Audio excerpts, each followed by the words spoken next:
I ghost my GF of 7 months over her relationship with her boss. I have known my partner for 15 months and we've been dating for 6 months.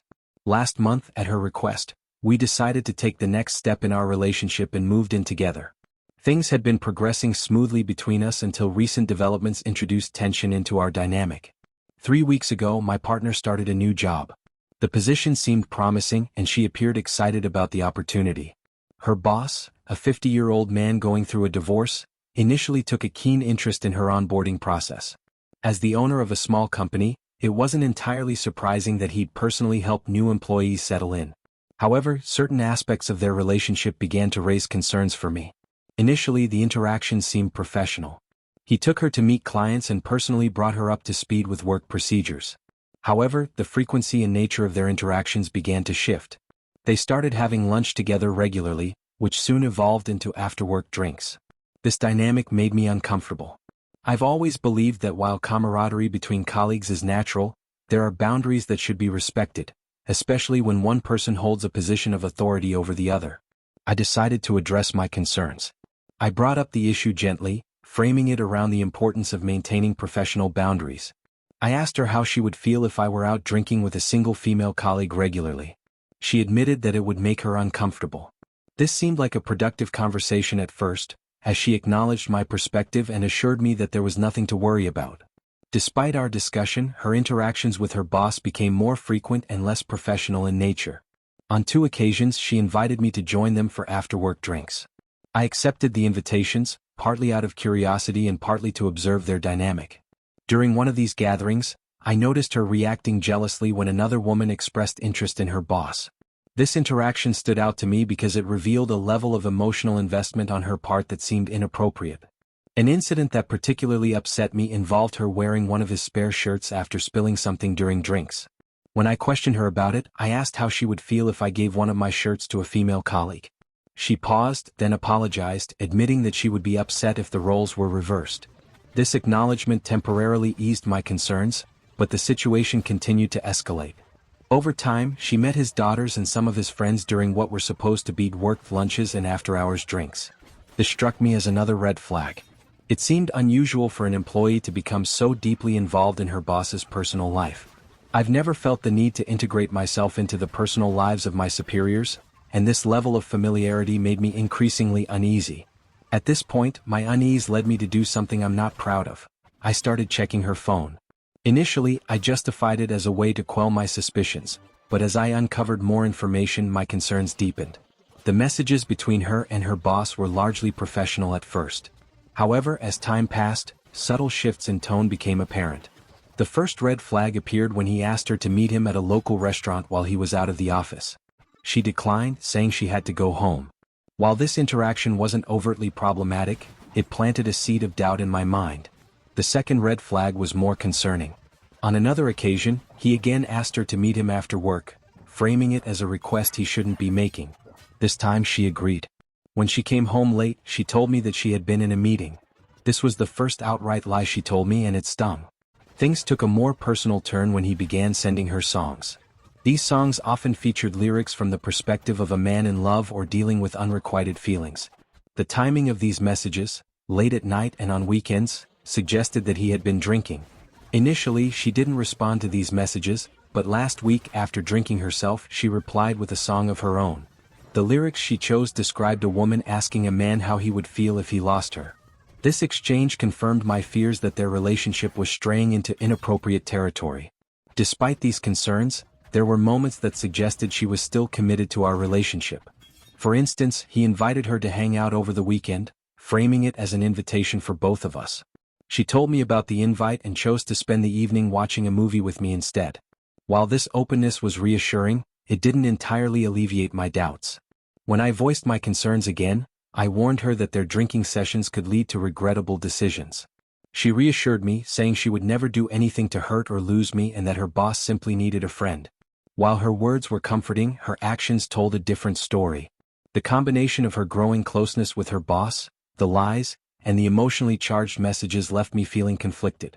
On the one hand, our relationship still had moments of genuine connection. We often talked about our future together, and our intimacy hadn't diminished. On the other hand, the boundaries she was crossing with her boss made me question her commitment. I've always believed that trust is the foundation of any healthy relationship. However, trust must be earned and maintained through consistent actions. While I wanted to believe her reassurances, the evidence suggested otherwise. I find myself at a crossroads.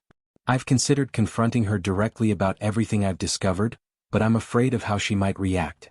Will she acknowledge her mistakes and work with me to rebuild trust, or will she become defensive and deny any wrongdoing? Alternatively, I've thought about seeking counseling either individually or as a couple. A neutral third party might help us navigate these issues and determine whether our relationship has a future. However, I'm unsure if she'd be open to this idea. Ultimately, I need to decide whether this relationship is worth fighting for. While I care deeply for her, I can't ignore the warning signs. Her actions have undermined the trust we've built, and I'm struggling to reconcile my feelings with the reality of the situation. For now, I'm focusing on gathering my thoughts and preparing for an honest conversation with her. Regardless of the outcome, I want to approach this situation with integrity and respect for both myself and our relationship.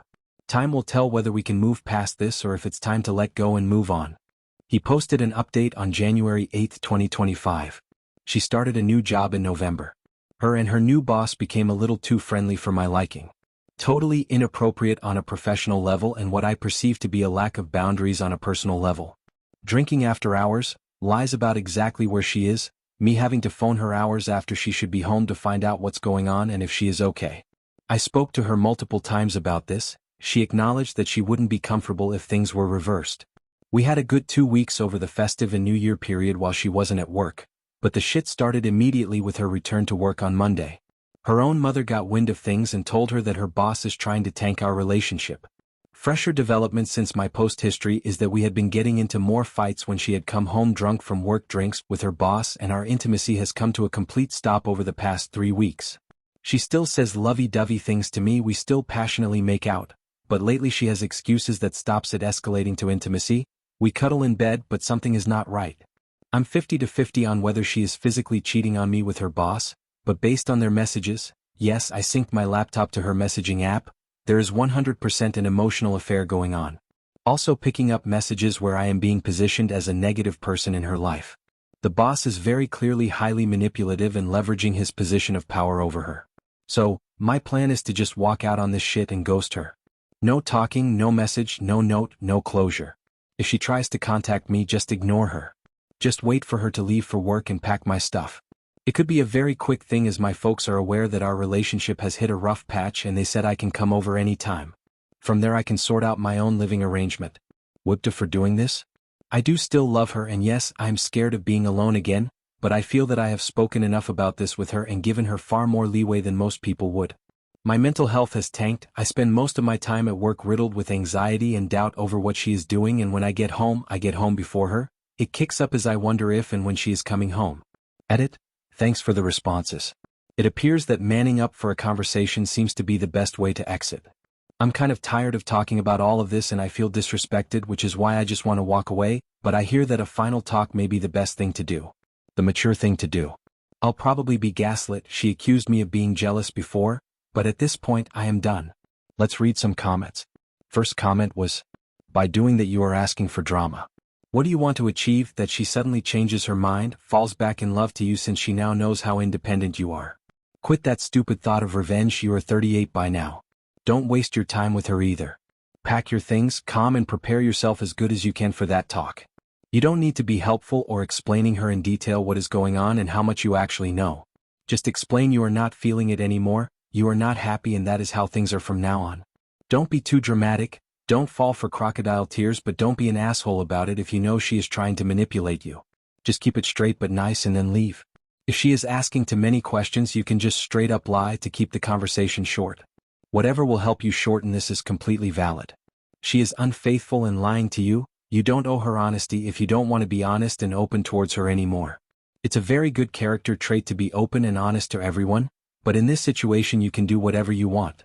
You don't have to be the bigger person, but it's always a good thing. Ghosting is just straight up cowardice. You guys know each other way too long for that move. So yes, YWBTA or everyone sucks here. Second comment was, how did you move in together after just 4 months of dating? You don't even know them. You may love her but she doesn't love you.